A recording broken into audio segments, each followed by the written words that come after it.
Fala galera, estamos de volta aí com mais um vídeo para vocês e mais um smartphone direto da China aqui para a nossa mesa de testes. É o aguardado que vocês pediram muito, o UMI Z ou UMI Digi Z. Como é que será que sai esse belo smartphone no nosso review? A primeira reação que temos quando olhamos para justamente o seu visual, que é muito parecido com o iPhone. Ele tem até as bordas um pouquinho largas, o botão Home também parece aqui muito com o do iPhone, a diferença é que ele é mais oval. E nesse caso, até a combinação de cores que a UMI escolheu, nesse modelo específico, ele tem a parte frontal branca e a traseira em champanhe, lembra também a versão champanhe do iPhone. A coisa assim, que se destaca nele não é tão boa assim, é seu peso. Pesando cerca de 177 gramas, é bem pesado que chega a atrapalhar um pouco quando carrega ele. Além disso, ele não é muito estreito, ele tem cerca de 8,7 milímetros de espessura, o que está bem acima aí do que nós temos no comum dos smartphones hoje. O motivo que seria é sua bateria de grande duração, que é uma bateria de 3.780 mAh. Será que precisava? Não. Comparando ele, por exemplo, com o Redmi Note 4X da Xiaomi, que é mais fino, mais estreito e também de metal, e tem uma bateria maior, ele então cai por terra esse argumento da UMI de ser um aparelho tão pesado e grosso assim. Mas esse é o único contra com respeito ao seu visual, porque é um aparelho muito bem acabado, muito forte, uma construção muito sólida. E isso, sem dúvidas, que é um ponto positivo se você não liga para andar com smartphones grandalhões. A dele é uma muito boa, é um dos pontos altos desse aparelho, é uma tela que utiliza a tecnologia da Sharp IGZO e excelente brilho e contraste. Ela tem 5.5 polegadas, resolução Full HD e é um belo convite a consumir qualquer tipo de conteúdo. Nos nossos testes ela se saiu muito bem, até mesmo em dias ensolarados, onde normalmente telas IPS elas possuem um bom desempenho. Na parte de hardware, ele possui um chipset MediaTek, o mais potente da marca, que é o Helio X27, que na teoria é o concorrente direto do Qualcomm Snapdragon 820 ou 821. Mas na prática, nós concluímos que ele não possui o mesmo desempenho. Para completar, ele possui 4 GB de memória RAM, 32 GB de armazenamento interno, além de um slot para microSD que é suportar até 256 GB. Ele não é um top de linha, mas é inferior ao Snapdragon 820 e 821. Por exemplo, mas para jogos, ele até que se sai excelentemente bem. Ele roda qualquer tipo de jogo dos mais pesados possíveis, sempre com os gráficos no máximo. Por exemplo, até testando com o Modern Combat 5, ele conseguiu manter aí os 60 frames por segundo sem dificuldade alguma. A GPU utilizada nele é uma GPU Mali T180 que dá conta do recado. Uma grande preocupação é o fato de esquentar. Quando eu comecei aqui a testar o jogo, eu coloquei aqui o termômetro, ele mediu cerca de 36 graus. E depois de quase entre 15 e 20 minutos jogando sem parar, somente esses títulos pesados que vocês estão vendo aí na tela, no final das contas ele não esquentou tanto assim. Lembrando que é um aparelho de metal, então não dá. É uma coisa que quem compra com uma carcaça de metal já deve esperar que ele vai esquentar sim, mais do que outros tipos de materiais. Mas mesmo assim, no final das contas, depois de 20 minutos, ele estava aí com 38,5 graus Celsius, que não é tanto para ele. Na parte de software, o que eu reparei é que parece que a UMI não conseguiu entregar um software redondinho para ele. Porque aconteceu dele travar comigo algumas vezes. Coisas como rolar a tela aqui, por exemplo, você percebe um certo tratamento. Chegou a reiniciar umas 2 ou 3 vezes comigo.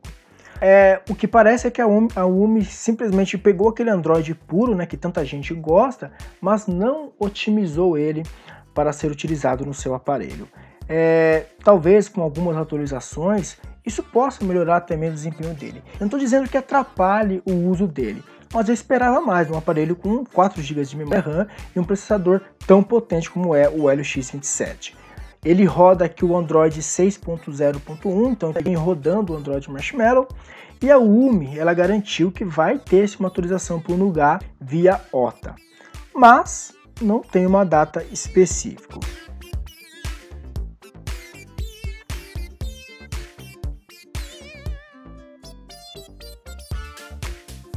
Podemos dizer que ele tem então uma experiência bem parecida, por exemplo, com os aparelhos da Motorola, que é com de quase puro, mas sem a otimização que a Motorola depois a Lenovo costuma dar nos aparelhos. Para quem gosta de aparelhos, vamos dizer assim, ele é um bom aparelho. A sua câmera ela é um fator bem interessante, porque ele possui duas câmeras iguais. A câmera frontal e a câmera traseira tem o mesmo sensor que o Samsung S5K3L8. É o mesmo sensor com 13 megapixels, tanto na parte de frente como na parte de trás. A única diferença é que na parte traseira ele possui um conjunto melhor de lentes de 5 elementos. É interessante notar também que existe uma versão desse aparelho que chama Umi Z Pro, que tem realmente duas câmeras na parte de trás, porque aqui só imita, parece ser duas câmeras, mas na realidade um buraco é a câmera, o outro é o foco a laser. Foco a laser que de fato ajuda bastante, principalmente na hora de fotografias, ele tem uma facilidade de fotografar. Tá aqui algumas imagens passando na tela. O que vocês podem notar é que com uma boa iluminação, ele tira sim excelentes fotos. Esse sensor da Samsung, a Umi conseguiu fazer ali um bom trabalho com ele. Tem um link aqui embaixo, depois lá no site tem os arquivos. Já à noite, o desempenho não é dos melhores, ela tem uma abertura f2.0, mas até que eu achei satisfatório, melhor que alguns aparelhos. Por exemplo, eu estou com o Redmi Note 4X, à noite o Umi eu achei que teve um melhor desempenho. Na parte de som, ele tem aqui as saídas, mas só tem um alto-falante, o outro lado é só imitação, o outro lado é uma entrada para microfone. No geral, o fone é bom, o som é bom, é satisfatório. Eu não costumo analisar muito som, porque para mim utilizar som para toque, né? Se eu quero ouvir música, eu ouço no fone de ouvido em outro lugar. Um ponto negativo é o sensor de impressões digitais. Ele falha muito. Notem aí que por várias vezes você tenta, ele não funciona. Você tem que recadastrar muitas vezes. E quando ele funciona, ele tem um delay de cerca de 1 ou 2 segundos para desativar a tela. Então não gostei muito disso. E a bateria dele? A bateria dele é de 3.780 mAh. Nós já fizemos um vídeo com um teste dela, tá passando aqui no cartãozinho. Ela leva aí cerca de 2 horas e pouco para carregar, né, de 0 a 100%. Obviamente, ela conta com uma tecnologia, né, de carregamento rápido da própria MediaTek. Tempo de tela. Fazendo o streaming direto, ele durou aí cerca de mais de 7 horas. Com tela ligada direto no streaming, deu mais ou menos aí 7 horas e 48 minutos, quase 8 horas. É um resultado bom?